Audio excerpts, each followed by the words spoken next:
Ética promiscua, capítulo 4.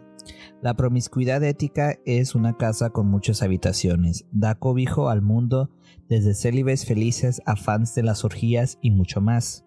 En este capítulo hablaremos sobre los muchos tipos de promiscuidad ética que nos han funcionado a nosotras, o sea a las autoras, y a las personas que conocemos, y a felices putones a lo largo de la historia.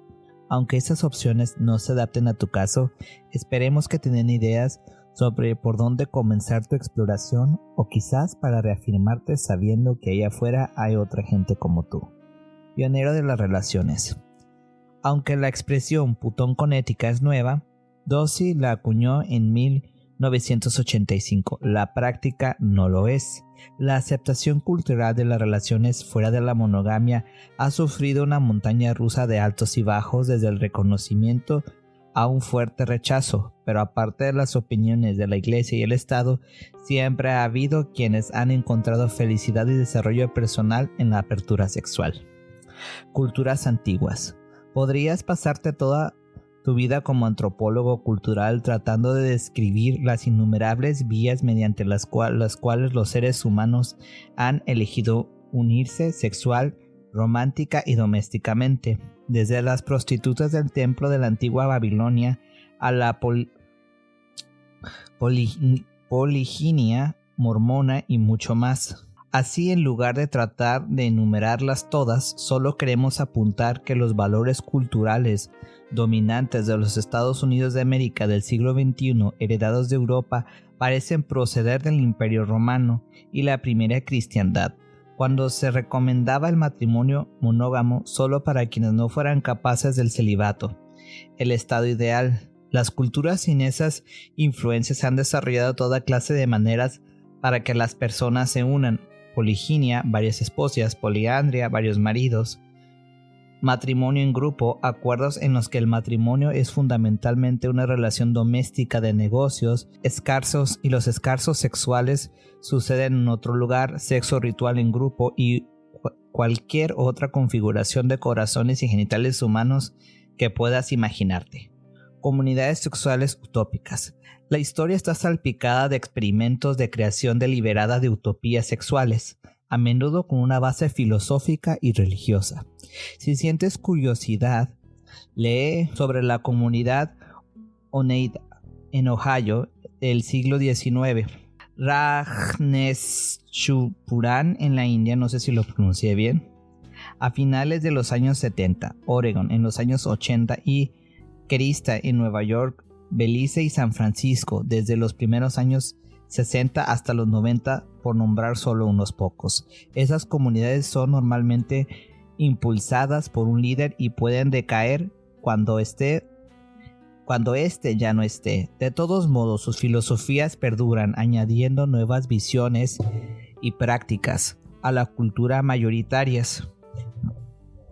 Muchas personas que practican el tantra en Occidente hoy en día pueden, por ejemplo, pueden rastrear el origen de las prácticas de las enseñanzas de Osho, el guía espiritual detrás del Rajneeshpuram.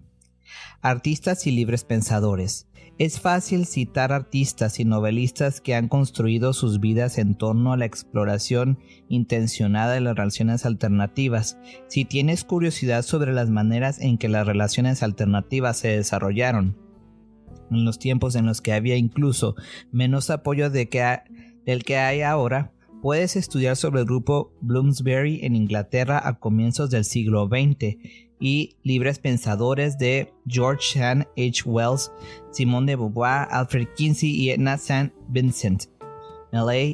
Lo que no podemos saber es cuántos no novelistas están construyendo vidas sexualmente abiertas que les funcionaban, porque no hay registro de esas vidas. Nos atrevemos a suponer de todos modos que hay una significativa minoría de personas ha satisfecho siempre sus necesidades mediante relaciones éticas con varias personas a la vez. Generación del amor. Dossi llegó a la mayoría de edad con conceptos utópicos de los años 60 y Janet poco después. Ambas nos vimos muy influidas en nuestra manera de pensar por esos días de exploración radical. Muchos ideales de la época, el formismo, exploración de estados alterados de conciencia, igualdad de raza y género, conciencia ecológica, activismo político, apertura respecto a la sexualidad y sí, la posibilidad de una no monogamia ética y cariñosa han permitido la cultura mayoritaria, han permeado la cultura mayoritaria. Dudamos mucho de que hubiésemos podido escribir o publicar este libro en los años 50, así que si lo estás leyendo y disfrutando, dale gracias a la cultura hippie. La promiscuidad hoy. Hay putones de todas formas y estilos y existen seres humanos, hombres y mujeres de todas las culturas, en todas las partes del mundo, de todas las religiones y estilos de vida, ricas y pobres con formación académica o sin ella. La mayoría vivimos en comunidades de personas que no son putones, con contacto solo ocasional o limitado con otras personas que comparten nuestros valores. Algunos grupos organizan reuniones, congresos, para mitigar el aislamiento y ampliar los círculos íntimos de sus miembros. Estos congresos son muy importantes en esos mundos sexuales clandestinos a la vista de quienes están buscándolos y para construir instituciones visibles que puedan apoyar mejor a sus miembros. El barrio de Castro en San Francisco es un buen ejemplo del gueto urbano moderno para las minorías sexuales. Un putón viviendo en la cultura mayoritaria monógamo-céntrica del siglo XXI puede aprender mucho de estudiar de otras culturas con otros lugares y otras épocas. No eres la única persona en el mundo que ha intentado esto. Esto sí puede funcionar. Otras personas lo han hecho sin resultar dañadas, ni sus amantes ni su prole, sin hacer en realidad otra cosa que disfrutar de sí mismas y mutuamente. Las subculturas, ¿dónde me quedé? Las subculturas sexualmente vanguardistas son amplias historias documentadas y no documentadas. Incluye a las comunidades de gays, lesbianas, grupos transgéneros, bisexuales, las comunidades BDSM, las comunidades swinger y algunas subculturas que se consideran espirituales. Espirituales como la pagana. El movimiento primitivo, moderno y radical fairies. Y esto solo en Estados Unidos. Incluso si tú no perteneces a ninguna de estas comunidades sexuales, vale la pena echarles un vistazo, por lo que pueden enseñarnos sobre nuestras propias opciones según desarrollen maneras de ser sexual, maneras de expresarse sexualmente y maneras de vivir en estructuras sociales, familiares, que son una alternativa a las tradiciones norteamericanas con una visión negativa del sexo. La discoteca favorita de Dulcie en 1970 era un microcultivo excepcional de perversidad polimorfa. Ella recuerda, The Omnisexual era un pequeño bar de North Beach cuyos dueños eran hombres y mujeres heterosexuales, gays, lesbianas, bisexuales y a menudo transgénero. Los valores sexuales eran muy abiertos, desde hippies, fans del amor libre a profesionales de la industria del sexo, y la mayoría íbamos ahí a bailar como salvajes y a buscar amantes como locas. Gracias a la proporción de personas transgénero, no había manera de encasillar a la persona con la que te querías acostar dentro de tus categorías de deseo. Podrías estar bailando con alguien con mucho más atractivo y no saber si era cromosómicamente hombre o mujer. Es complicado apegarse a preferencias como lesbiana o heterosexual cuando no sabes el género de la persona con la que estás filtreando. Puede parecer una locura, pero los resultados eran sorprendentes. Frecuentaba The Omni porque era el espacio disponible más seguro para mí. Como no era posible dar nada por hecho, las personas tenían que tratarse mutuamente con respeto. Nadie podía dar por hecho qué tipo de intención le podía interesar al objeto de su atención. Así que no podías hacer otra cosa que preguntar. Y si eras como yo lo era, una mujer joven de veintena, el que se te aproximaran con respeto era un alivio muy bienvenido en los entornos sociales heterosexuales, donde era costumbre que los hombres demostraban su hombría filtreando de manera demasiado agresiva, evidentemente con la creencia de que las mujeres coqueteaban en bares de gente soltera, tenían problemas por timidez virginal, y en realidad no quieren decir no cuando lo decían. The Omni me proporcionó mis primeras experiencias con respeto automático, puesto que vemos que algunos de los problemas para conseguir una expresión libre y abierta de nuestra sexualidad individual tiene que ver con el hecho de vivir en una cultura marcada por los roles sexuales. Nos ha parecido útil aprender de las personas que han cambiado los límites de lo que significa ser hombre y mujer a lo que significa elegir parejas del mismo o del sexo opuesto. El pensar sobre diferentes maneras de vivir y amar nos puede ayudar cuando nos planteamos si queremos cambiar algo de cómo vivimos como hombres y mujeres o algo a medio camino. Lesbianas. En la comunidad lésbica vemos que sucede en un mundo que está compuesto casi completamente por mujeres. Por las mujeres, las relaciones pueden confundirse con su sentido de identidad, especialmente porque nuestra cultura en su forma más tradicional apenas se permite a las mujeres tener algún sentido de identidad en absoluto. Así, muchas mujeres actúan como si su vida fuera a perder por completo el sentido sin su relación. La secuencia más común de relación que vemos magnificada en la comunidad lésbica es la forma de no monogamia, conocido como monogamia en serie. A menudo la conexión con la pareja futura precede a la ruptura con la pareja del pasado, con el drama correspondiente que presumiblemente hace sentirse más segura en el vasto, desconocido y terrorífico vacío de identidad que entraña ser una mujer que vive con un ser humano sin pareja. Las lesbianas más jóvenes están cuestionando estas tradiciones y a menudo cuestionarlas incluye mirar la no monogamia como una manera de formar relaciones menos insulares. El poliamor lésbico se caracteriza por una gran consideración y atención al consenso y con ello una apertura más tremenda a procesar sentimientos, un área en que la comunidad de mujeres está por encima de la media. Nuestras hermanas lesbianas también tienen mucho que enseñarnos sobre nuevas maneras de desarrollar el papel de la mujer como iniciador sexual. En la cultura heterosexual, los hombres se les ha asignado el papel de iniciadores y son educados para ser sexualmente agresivos, a veces hasta la exageración. En el mundo en que las mujeres se relacionan sexualmente con otras mujeres, rápidamente se hace evidente que si todas nos vemos a nosotras mismas como bellas durmientes esperando que venga la princesa azul y nos despierte, quizás tendremos que esperar 100 años. Si no, necesitamos aprender a hacer algo nuevo, filtrar con la mirada, tocar el hombro, acercarse un poco más o directamente soltar. Creo que eres realmente atractiva. ¿Te apetece que charlemos?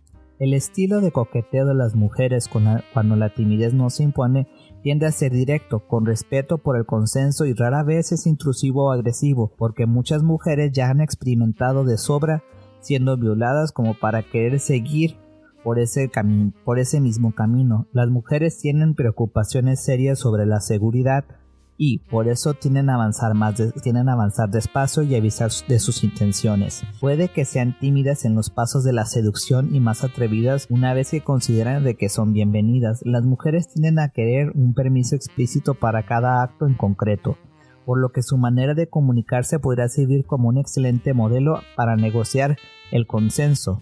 Nos gustaría llamar la atención sobre la esclarecedora diferencia sobre el sexo entre mujeres. Un encuentro sexual entre dos mujeres rara vez incluye la expectativa de un orgasmo simultáneo, como mucha gente cree que debe provocar el coito pene-vagina, por lo que las mujeres se han convertido en expertas en turnarse.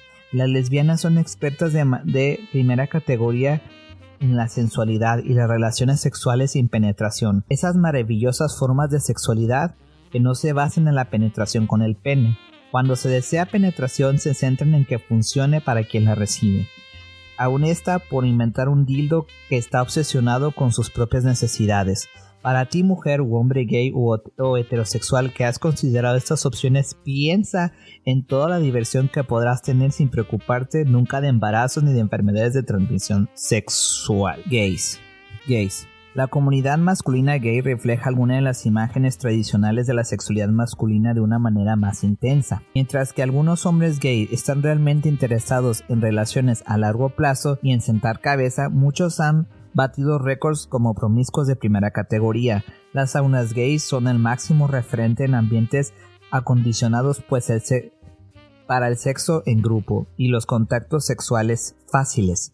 Dossie aprendió sus normas para el sexo en un grupo de hombres gay y se alegra de que fuera así. Nosotras dos, de hecho, siempre hemos identificado mucho Siempre nos hemos identificado mucho con los hombres gays. Dossie se ve a sí misma como una drag queen atrapada en el cuerpo de una mujer y Janet se llama a sí misma Girl Fag, un hombre gay que casualmente tiene pechos y vagina. Puede que esto no se sorprenda demasiado, puesto que la comunidad gay masculina ha dado forma siempre a la promiscuidad que para que el resto la admirásemos y quizás la emulásemos. El sexo masculino gay, como regla general, parte de la presunción de igualdad de poder sin la dinámica de dominación y negación que tan a menudo impregna las interacciones hombre-mujer. Así los hombres no tratan generalmente de obtener el consentimiento del otro mediante la manipulación y la presión. Normalmente la conexión se hace con un acercamiento suave, recibiendo una suave respuesta y sin necesidad de preguntar 3 veces. Los hombres gays se fían mucho de su mutua capacidad para decir no, y de que eso es lo que quieren decir cuando lo dicen.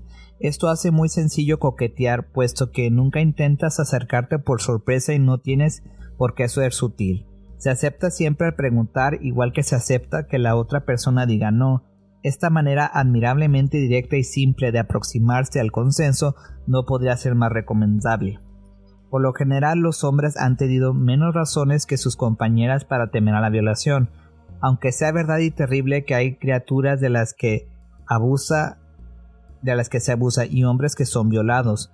Los hombres parecen tener más confianza que las mujeres en su poder para protegerse a sí mismos. Los hombres tienden a obtener mucho apoyo cultural por ser sexuales, por lo que aunque el tabú de la homosexualidad puede causarles a muchos hombres preguntarse sobre si está bien o si tienen algún problema u otras formas de homofobia internalizada, ello a menudo no se manifiesta en disfunciones sexuales. Los hombres gay como grupo son realmente buenos a la hora de explorar y encontrar qué les hace sentir bien. Y son los hombres gays quienes han establecido lo que la mayoría entendemos como sexo seguro frente a la epidemia del SIDA, durante el cual mucha gente podía haberse refugiado en una visión negativa del sexo. La comunidad gay se mantuvo firme y continuó creando ambientes donde se pudiese aprender y practicar el sexo excitante, creativo y más seguro. Bisexuales, a menudo estigmatizados como homosexuales incapaces de renunciar a las ventajas heterosexuales o heteros explorando su lado salvaje. Recientemente las personas bisexuales han comenzado a desarrollar una convincente voz propia y sus propias comunidades. Observar la teoría y la práctica de los modos de vida bisexuales ofrece la oportunidad de explorar nuestras propias suposiciones sobre la naturaleza de la atracción sexual y romántica y nuestro propio comportamiento. Hay bisexuales que han tenido sexo solo con miembros de un solo género, pero saben que dentro de sí tienen la habilidad de conectar erótica o emocionalmente con ambos géneros y por eso se consideran bisexuales, mientras que otras pueden estar teniendo relaciones sexuales con el género opuesto o a su elección habitual y aún así considerarse heterosexuales o gays. Hay personas bisexuales que prefieren un tipo de interacción con los hombres y con otro las mujeres, mientras que hay otras que no se fijan en el género. Unas pueden ser sexuales con ambos sexos, pero románticas solo con uno, o viceversa, y lo mismo a través de todo el espectro de atracciones y elecciones bisexuales. Las personas bisexuales cuestionan muchas de nuestras suposiciones sobre el género, y muchas de ellas te pueden contar la diferencia entre el sexo con una mujer y el sexo con un hombre. Esta información tan interesante y privilegiada nos puede aportar a todo el mundo nuevas historias sobre el sexo y género. La creciente visibilidad de la bisexualidad ha llevado al cuestionamiento de algunas definiciones tradicionales de la identidad sexual. En concreto, estamos teniendo que observar el hecho de que nuestras atracciones sexuales pueden decir una cosa, mientras que nuestra conducta sexual puede decir otra, y nuestra identidad sexual decir otra tercera cosa diferente. Preguntas como estas están diluyendo algunos de los límites tradicionales que ponemos en torno a la identidad sexual para su desesperación de puristas de todas orientaciones. Tus autoras putones como somos disfrutamos con este tipo de fluidez y agradecemos la oportunidad para jugar como nos apetece o con quien nos guste sin renunciar a nuestras identidades sexuales fundamentales. El camino de Janet hacia su identidad actual como bisexual ha sido confuso. Fue casi una década después de haber empezado a tener sexo con mujeres cuando empezó a sentirse cómoda empleando el término para definirse a sí misma. Me repugnaba lo de moda, que estaba la deseada chica bisexual, y bajo la presión de tener que reclamar una identidad que yo no sentía como propia para mí, y al mismo tiempo escuchaba algunas opiniones realmente crueles por parte de heterosexuales y homosexuales sobre las personas bisexuales. Añádele eso a la dificultad que tenía mientras ponía en orden mis propios pensamientos. Sabía que mis sentimientos hacia las mujeres eran diferentes de los que tenía hacia los hombres, y no estaba segura de lo que eso significaba, y las cosas se volvieron muy confusas.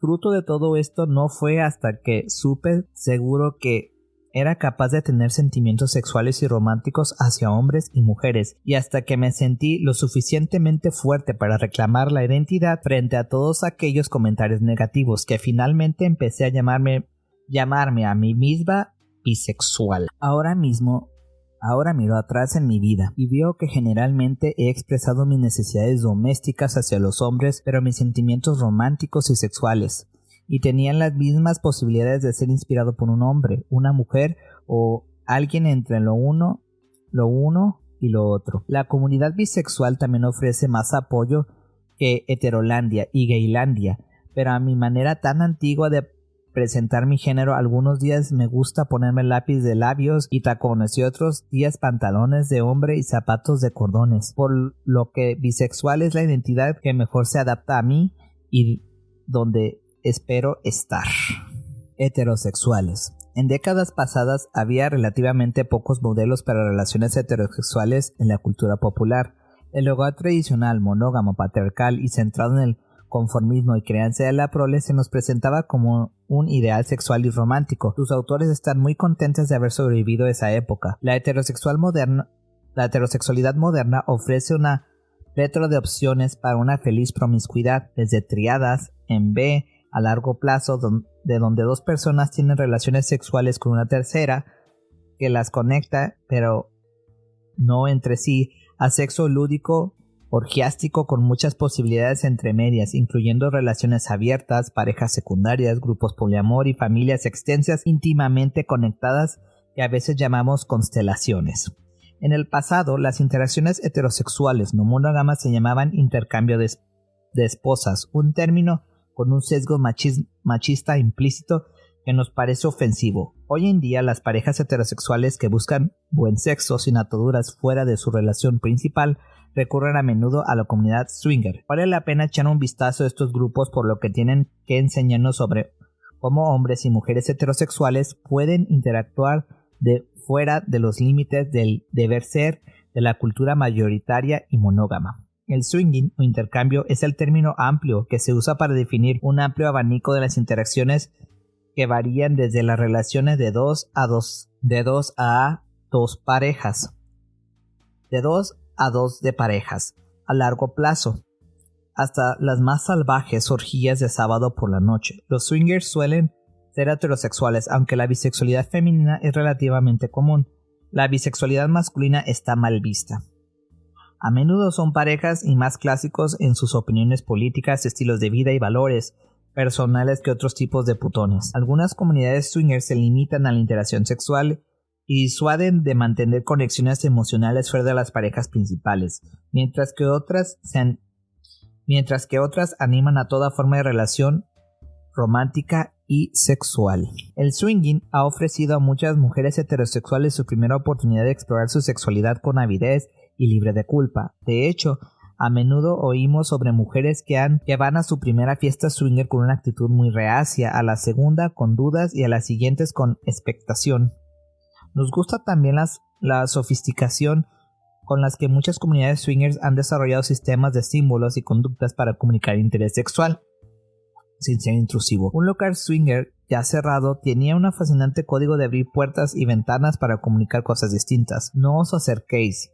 Podéis mirar, pero no tocar. Venid y uníos. O comunidad transgénero o genderqueer. Las personas transgénero se agrupan en diferentes comunidades y todas tienen mucho que enseñar a quienes se plantean trascender la programación del rol de género. Dossie, en los primeros años de su feminismo, tuvo amistades y amantes transexuales de hombre a mujer, que supusieron para ella maravillosos modelos de cómo ser mujer y a menudo realmente ultra femenina y aún así reafirmativa y poderosa. Lo que todo mundo puede aprender de las personas transgénero es que el género es maleable. De las personas que toman hormonas para expresar el género masculino o femenino, aprendemos que algunas conductas y estados emocionales pueden tener una relación hormonal. Personas que han vivido parte de su vida en ambos géneros, psicológica y culturalmente, tienen mucho que enseñarnos sobre qué cambia respecto a las hormonas y qué no, y qué características del género mantienen como algo que se elige voluntariamente sin importar lo que diga el sistema endocrino. Las personas genderqueer, quienes deciden vivir sus vidas en algún punto intermedio entre los géneros habituales, están difuminando los límites del género y demostrando cómo puede ser la vida sin un género binario. Y si piensas que esto no tiene que ver contigo, que no tienes ninguna duda con tu género y que es algo inmutable, por favor ten en cuenta que muchas personas nacen con características de ambos géneros. Dependiendo de la definición que emplees, entre 2 y 17 bebés de cada 1000 nacen con cromosomas y o genitales que les sitúan en algún punto entre los extremos del continuo género. Normalmente no somos conscientes de que estas personas están a nuestro alrededor, porque habitualmente se altera su apariencia mediante cirugía en los primeros estadios de la vida. Pero parece que la padre, naturaleza no cree solo en dos géneros y tampoco tus autoras. Sin embargo, una gran cantidad de gente cuyos genitales y cromosomas están completamente alineados con las normas biológicas cree firmemente que viviría más feliz y adecuadamente si se presentara con un género diferente del que el hospital le asignó al nacer. Puede que haya personas así entre tus amistades y familiares sin que lo sepas, a no ser que decidan contártelo. Las personas transexuales pueden contarnos mucho sobre lo diferente que te trata otra gente si te ve como hombre o como mujer. Forzosamente, las personas transgénero se convierten en expertas en vivir en un mundo muy hostil. Hay que ser una persona con ideas muy claras para enfrentarse a la rigidez de nuestra cultura sobre hombres de verdad y mujeres de verdad. No hay otra minoría sexual con más probabilidades de sufrir las agresiones contra personas LGTB. Fueron en su mayoría personas transgénero, lesbianas butch y drag queens, quienes se rebelaron contra la brutalidad policial en los famosos disturbios de Stonewall en 1969, que dieron pie al movimiento de liberación gay. Las personas transgéneros nos pueden enseñar mucho sobre la determinación de ser libre. Tantra y practicantes del sexo espiritual. El celibato no es la única práctica sexual de las personas proclives a la espiritualidad. Los ejemplos tempranos de comunidades religiosas basadas en la no monogamia son la Iglesia Mormona, la comunidad Oneida, las prácticas Maitahava, Kasresaja, el yoga tántrico y las prostitutas sagradas de los templos de los primeros adoradores de las diosas del Mediterráneo. El Tantra, tal y como lo conocemos hoy en día, es una visión occidentalizada de la práctica tántrica clásica que se enseña en los talleres en la mayoría de las grandes ciudades y en muchos libros y videos excelentes. Otras tradiciones espirituales sexuales clásicas se han actualizado para el consumo occidental en prácticas como el Tao curativo, el Kudoshka, practicantes del paganismo y de Fairies se encuentran en festivales y reuniones para celebrar antiguos ritos sexuales como el de Beltane o crear sus propios rituales adaptados a estilos de vida actuales como la sexualidad abierta de las reuniones. El Ferie o el erotismo más sutil de las danzas sagradas y los tambores. Estas personas practicantes entienden que el sexo está conectado con lo espiritual. Como lo dijimos en un libro anterior, cada orgasmo es una experiencia espiritual, conciencia expandida que trasciende la separación del cuerpo y mente y que integra todas tus partes en una conciencia extática. Cuando aportas conciencia espiritual a tus prácticas sexuales, puedes llegar a ser directamente consciente de conectado a la divinidad que siempre fluye a través de ti. Para nosotros el sexo es siempre una oportunidad para ver a Dios. Profesionales del sexo. A pesar de lo que hayas oído en televisión o en la prensa amarilla, quienes trabajan en el sexo no son todas personas drogadictas, desesperadas, mujeres degradadas o depredadoras cazafortunas. Muchas personas, mujeres y hombres, trabajan sanas y felices en la industria del sexo, haciendo un trabajo esencial y positivo, curando las heridas que provoca la visión negativa del sexo en nuestra cultura. Son amistades, amantes, colegas, novelistas, terapeutas, educadores, además de actores, actrices y artistas. Esta gente tiene mucho que enseñarnos sobre establecer límites, comunicación, negación en el sexo y maneras de conseguir el desarrollo, la conexión y la satisfacción fuera de la relación monógama tradicional. No imagines que estas conexiones entre profesional del sexo y el cliente son necesariamente frías, impersonales o degradantes, o que solo las personas fracasadas frecuentan la prostitución. Muchas de las relaciones cliente-profesional del sexo se convierten en fuentes de una enorme conexión, calidez y cariño para las dos partes y duran muchos años. Las personas que practican la profesión más antigua del mundo y satisfacción de nuestros deseos son las auténticas expertas sexuales. Diversidad cultural. Cuando miremos a la diversidad sexual, debemos recordar que vivimos en una sociedad multicultural y que cada cultura en el mundo, cada subcultura, cada cultura étnica tiene sus propias maneras de crear las relaciones, de conectar en el sexo y de construir familias. Todas esas vías son válidas y valiosas. Uno de los grandes placeres de vivir con un potón es la oportunidad de tener conexiones íntimas con personas cuyas expresiones han sido muy distintas. Cuando lo hagas te descubrirás tropezando con algo de vergüenza, con muchas diferencias, igual que Dos y sus amistades japonesas tropezaban entre sí al pasar por una puerta en Japón, donde los hombres pasan primero. Acostumbrarse a las diferencias puede resultar incómodo, pero cada vez que sucede has aprendido algo nuevo sobre cómo las personas se manejan siendo seres humanos. Quizás algo que aprendas sea precisamente algo que has estado buscando y que echabas en falta en tu propia cultura. Dossie viene de un pequeño pueblo de New England que había intentado con poco éxito convertirla en una joven buena y respetable. Cuando llegó a Nueva York descubrió que las culturas en las que las mujeres fuertes eran aceptadas y respetadas consiguió tener un chung spa. Eso sí, que era abrir un abanico completo de posibilidades. Los límites en la comunicación y la conexión en las relaciones varían de una cultura a otra. La distancia personal también varía enormemente. Dicen que puedes reconocer a una persona euroamericana en una fiesta latinoamericana. Es la que está constantemente dando un paso atrás cada vez que alguien se le acerca a hablar porque no deja de situarse demasiado cerca. El volumen varía también. Algunas culturas valoran el ejemplo de un tono bajo y tranquilo. Valoran el empleo de un tono bajo y tranquilo. Otras son dramáticamente expresivas y más ruidosas. Te recomendamos que busques esas diferencias y dejes de lado tus prejuicios. Esa persona que parece que habla demasiado alto es en realidad capaz de ser más expresiva que tú. ¿Se da cuenta de más cosas esa persona tranquila?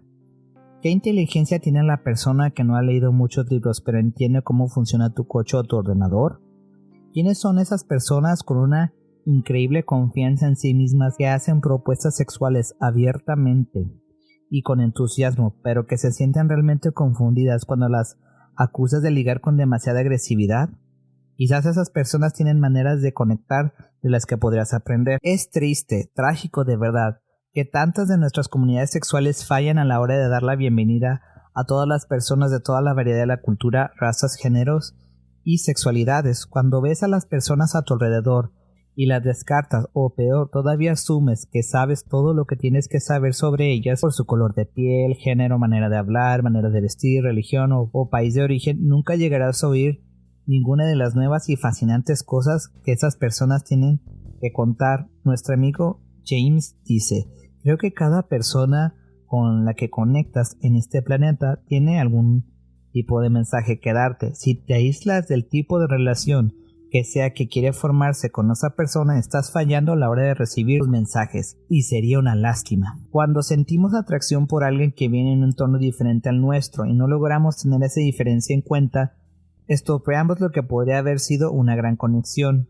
Nosotras creemos que aprender de culturas diferentes a la nuestra nos ayuda a aprender a pensar diferente y a ensalzar la diversidad que puede expandir enormemente nuestras posibilidades de elección en nuestra propia vida. Te recomendamos que cuando estés en compañía de lo desconocido, busques la sabiduría desconocida. Encontrarás mucha y te enriquecerá. ¿Qué puedes aprender? Si pensar sobre todo esto te inquieta un poco, no nos sorprende. Lo que estás experimentando es lo amenazante que resulta cuando los límites habituales que das por hecho y crees que se aplican a todas las situaciones sociales y sexuales son muy diferentes de las que acostumbras a tener.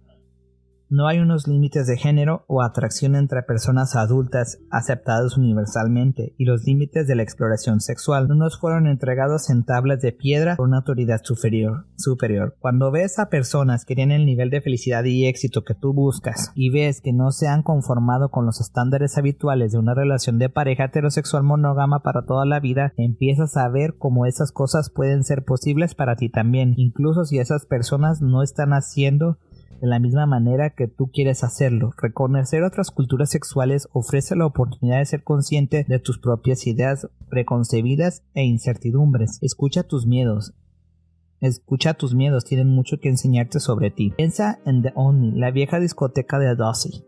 No saber qué es que puede provocar mucho miedo, pero piensa en ello como una oportunidad de desechar tus ideas preconcebidas y empezar desde cero. Solo reconociendo todas las posibilidades que tendrás, la libertad para pensar dónde quieres poner los límites en tu vida y cuáles son los límites personales si alguna vez querrás expandirlos. Aprender y establecer tus propios límites es la gran oportunidad y gran responsabilidad. El llevar a cabo una tarea alucinante te hará libre para explorar más allá de tus sueños descabellados. Fin del capítulo 4.